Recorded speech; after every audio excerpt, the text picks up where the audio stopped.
Friends అందరికీ నమస్తే, welcome back to Anjibhai land YouTube channel. ఈరోజు మన భువనగిరి దగ్గర ఉన్న స్వర్ణగిరి టెంపుల్కి అయితే వచ్చేసినాం. వీడియో టెంపుల్ని సగం వరకు అయితే మొత్తం కవర్ చేసినాం, ఇంకా కొంచెం ఉంది కవర్ చేయాల్సింది.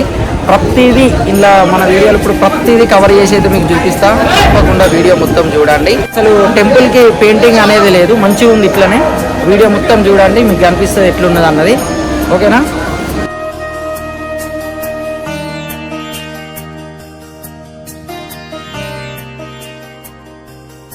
ఫ్రెండ్స్ వచ్చేసాం స్వర్ణగిరి దేవస్థానం. ఈ టెంపుల్ అడ్రస్ వచ్చేసి హైదరాబాద్ నుంచి 40 కిలోమీటర్ల దూరంలో యాదాద్రి జిల్లా భువనగిరి దగ్గర మానపల్లి హిల్స్ మీద అయితే ఉంది. ఈ టెంపుల్ మొత్తం 20 ఎకరాల్లో ఉంది. ఈ టెంపుల్ చైర్మన్ వచ్చేసి మానపల్లి రామారావు గారు. ఈ టెంపుల్ 2018లో కట్టడం మొదలుపెట్టారు, 2024లో పూర్తయింది. 2024 మార్చి 7న చిన్నజయార్ స్వామిజీ గారి చేత ప్రారంభించారు. ఈ టెంపుల్లో స్వామిగారి ప్రాణ ప్రతిష్ఠ కూడా అదే రోజు జరిగింది. ఈ టెంపుల్కి 2 గేట్లు ఉంటాయి, ఒకటి లోపలికి వెళ్ళడానికి, ఇంకొకటి భక్తులు బయటికి రావడానికి. మనం గేట్లు దాటి లోపలికి రాగానే కొంత దూరం నడుచుకుంటూ వెళ్ళాలి. సైడ్లలో మనకు పార్కింగ్ కూడా ఏర్పాటు చేశారు. ఫ్రెండ్స్ టెంపుల్ దగ్గరికి అయితే వచ్చేసాం, చూడండి ఎలా ఉందో. ఇది మన తెలంగాణ తిరుపతి అని పేరు, సేమ్ తిరుపతి లాగానే ఉంటుంది. గుడిలోనికి వెళ్ళడానికి ముందే మనకు బ్రహ్మరథం అయితే కనిపిస్తుంది. ఈ గుడిలో ప్రతి ఒక్కటి రాయితో చేయబడిందే, చాలా బాగా ఉంటుంది. ఇంకా మీరు డైరెక్ట్గా చూస్తే చాలా హ్యాపీగా ఫీల్ అవుతారు. వీడియో పూర్తి వరకు చూడండి, నేను మీకు చూపిస్తాను. లోపలికి వెళ్ళడానికి ముందు మనకు స్వామివారి పాదాలు అయితే దర్శనమిస్తాయి. పాదాలు చాలా పెద్దగా ఉన్నాయి, వీటిని చాలా బాగా చెక్కారు. స్వామివారి పాదాలు మాత్రమే కాదు, గుడిలో ఉన్న ప్రతి ఒక్క విగ్రహం నల్లరాయితో చేయబడినదే. ప్రతి విగ్రహం ఏకశిలా విగ్రహమే. ముందు ఉన్న ఈ ద్వారాన్ని వైకుంఠ ద్వారం అంటారు. మనం స్వామివారి దగ్గరికి వెళ్ళడానికి ఇందులో నుంచి 108 మెట్లు ఎక్కి వెళ్ళాలి. ఒక్కొక్క మెట్టు 4 ఇంచులు మాత్రమే ఉంటుంది, అందువల్ల మెట్లు ఎక్కడానికి చాలా సులువుగా ఉంటుంది. ఈ మెట్ల మీద ఉన్న మండపాలను దశావతార మండపాలు అంటారు. ప్రతి మండపంలో దేవుని ఒక్కొక్క అవతారం ఉంటుంది. మనము మెట్లు ఎక్కి పైకి వెళ్తుంటే ఈ విధంగా పాలరాతితో దేవుని విగ్రహాలు కూడా ఏర్పాటు చేశారు. శ్రీరామ అవతారం, బలరాముని అవతారం. కొండపైకి అయితే వచ్చేసాం. గుడి చూడండి ఎలా ఉందో. ముందు మనకు వినాయకుడి గుడి అయితే ఏర్పాటు చేశారు, స్వామి దర్శనం చేసుకోండి అందరూ. ఇది విజయ స్తంభం. మానపల్లి విజయమ్మ గారి సంకల్పం ఈ గుడి కట్టాలని. వాళ్ళ కోరిక నెరవేరింది కాబట్టి వాళ్ళ విజయానికి గుర్తుగా ఈ మానపల్లి విజయ స్తంభాన్ని అయితే నిర్మించారు. ఇప్పుడు మాడవీధుల్లోకి అయితే వచ్చాము. గుడి చుట్టూ ఉన్న ఈ స్థలాన్ని మాడవీధులు అంటారు. స్వామివారి బ్రహ్మోత్సవాలు జరిగినప్పుడు ఈ మాడవీధులలో స్వామివారి ఊరేగింపు అయితే జరుగుతుంది. ఈ రథంలోనే జరుగుతుంది. ఈ రథం దాదాపు 40 అడుగుల ఎత్తు అయితే ఉంటుంది. రథం మొత్తం టేకు చెక్కతో చేయబడింది, చూడ్డానికి చాలా బాగుంది. ఇక్కడ కనిపిస్తున్న ఈ బంగ్లాలో స్వామివారికి నిత్య కళ్యాణం అయితే జరుగుతుంది. ఒకేసారి కళ్యాణాన్ని 1200 మంది భక్తులు అయితే చూడవచ్చు. అలాగే ఈ బంగ్లా యొక్క కింది ఫ్లోర్లో సావిత్రమ్మవారి వంటశాల అని ఉంటుంది. ఇక్కడ ప్రతిరోజు అన్నదానం జరుగుతుంది. శని ఆదివారాలు అయితే ఎక్కువగా ఉంటుంది. పైనుండి కిందికి వెళ్ళడానికి లిఫ్ట్లు కూడా ఏర్పాటు చేశారు. గుడి చుట్టూ ఉన్న గోడలకు స్వామివారి నామాలను అయితే చెక్కారు. ఏనుగు, ఆవు దూడలను కూడా ఏర్పాటు చేశారు. ఇవి అయితే నాకు చాలా బాగా నచ్చాయి. ఫ్రెండ్స్ చూడండి, గుడి చుట్టూ ఉన్న గోపురాలకు మొత్తం దేవుళ్ళ బొమ్మలతోటే నింపేశారు. ఇవి మొత్తం రాయితో చేయబడినవే, చూడడానికైతే చాలా బాగుంది.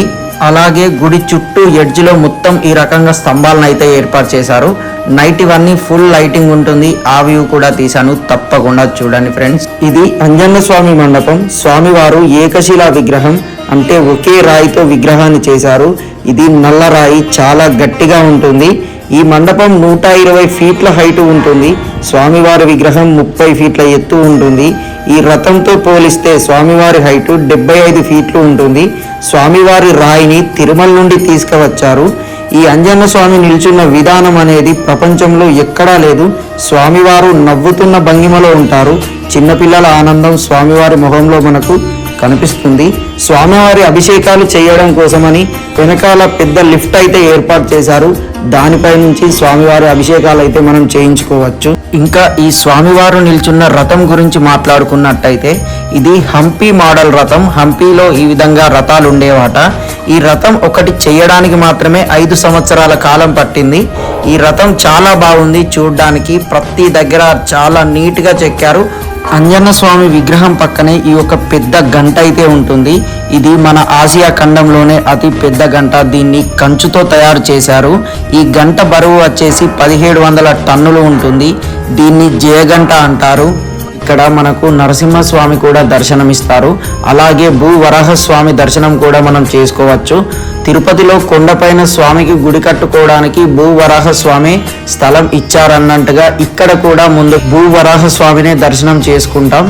ఫ్రెండ్స్, ఇప్పుడు మనం ఎంతగానో ఎదురు చూస్తున్న జలనారాయణ స్వామి ఉన్న కోనేరు దగ్గరికి అయితే వెళ్తున్నాం. యూట్యూబ్ షార్ట్స్లో, ఇన్స్టాగ్రామ్ రీల్స్లో ఆ ప్లేస్ చూస్తేనే వెళ్ళాలి అనిపించేటట్లుగా ఉంటుంది. అక్కడికి ఇప్పుడు డైరెక్ట్గా వెళ్దాం, మీకు మొత్తం చూపిస్తాను. వచ్చేసాం, తప్పకుండా చూడండి ఫ్రెండ్స్. మనము జలనారాయణ స్వామి దగ్గరికి రాగానే చుట్టూ తిరిగి చూసేటట్లుగా ఇలా మండపాలు అయితే ఏర్పాటు చేశారు. ఇవి 2 ఫ్లోర్లు ఏర్పాటు చేశారు. చూడండి ఎంత బాగుందో. 4 దిక్కుల 4 గోపురాలను అయితే ఏర్పాటు చేశారు. స్వామివారికి ఈ కోనేరులోనే చక్ర స్నానాలు అయితే జరుగుతాయి. అలా జరిగినప్పుడు మనం ఈ 2 ఫ్లోర్లలో నిలబడి స్వామివారి స్నానాలు అయితే చూడవచ్చు. అందుకోసమనే ఇలా ఏర్పాటు చేశారు. ప్లేస్ అయితే తప్పకుండా విజిట్ చేయండి ఫ్రెండ్స్. చాలా అంటే చాలా బాగుంది. ఇదొక కొత్త ఎక్స్పీరియన్స్. స్వామి విగ్రహం అయితే పైనుంచి చూస్తుంటే చాలా బాగా అనిపిస్తుంది. చుట్టూ ఉన్న గోడలు మొత్తం ఇవన్నీ రాయితో చేయబడినవే కాబట్టి చూడడానికి కొంచెం మనకు కొత్తగా అనిపిస్తుంది. తప్పకుండా విజిట్ చేయండి. స్వామివారి విషయానికి వచ్చినట్టయితే స్వామివారిది ఆనంద రూపం. స్వామివారి పేరు జలనారాయణుడు. స్వామివారి విగ్రహం ఇలాంటిది నేపాల్లో ఒకటి ఉందంట. తర్వాత మన ఇక్కడే ఉంది. చాలా బాగుంది చూడడానికి. స్వామివారు సూర్యుడిని చూస్తూ ఉంటారు.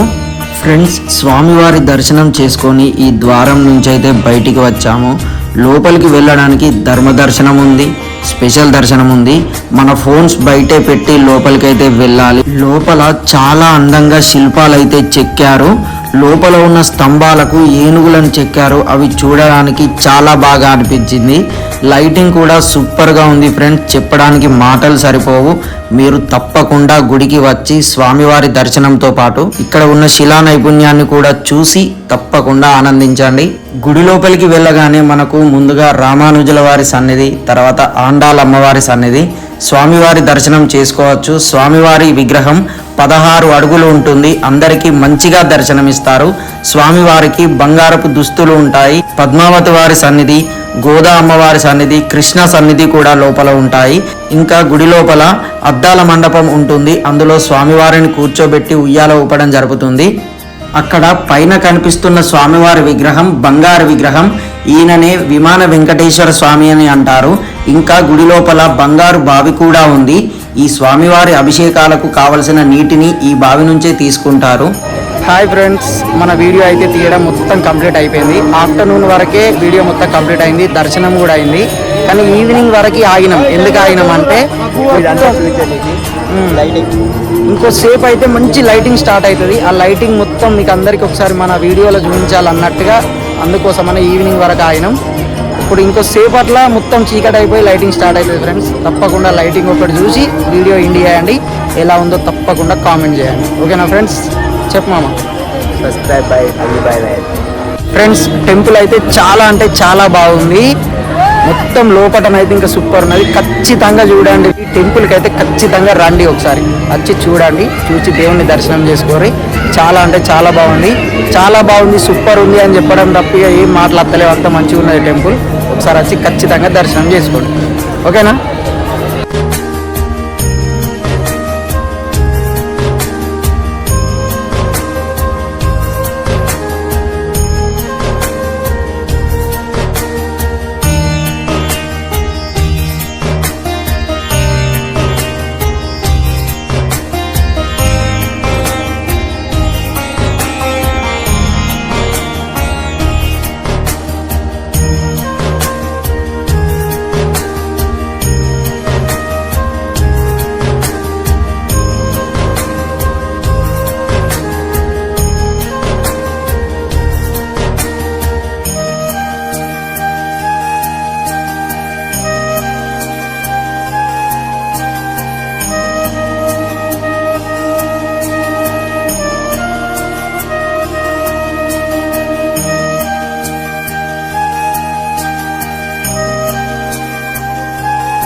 ఫ్రెండ్స్ అన్న మన సబ్స్క్రైబర్ అంట, గుడి దగ్గర చూసి వీళ్ళు ఖచ్చితంగా ఇక్కడికి అత్తరు కావచ్చు బ్లాగ్ తీయనీకి అనుకున్నాడట.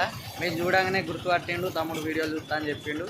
మమ్మల్ని ఇక్కడ దాకా తీసుకొచ్చిండు, స్టేషన్ దగ్గర దించిండు. అన్న మన వీడియోలకు ఆటో బాలు అని కామెంట్ చేస్తాడట, మీరు కూడా చూడండి.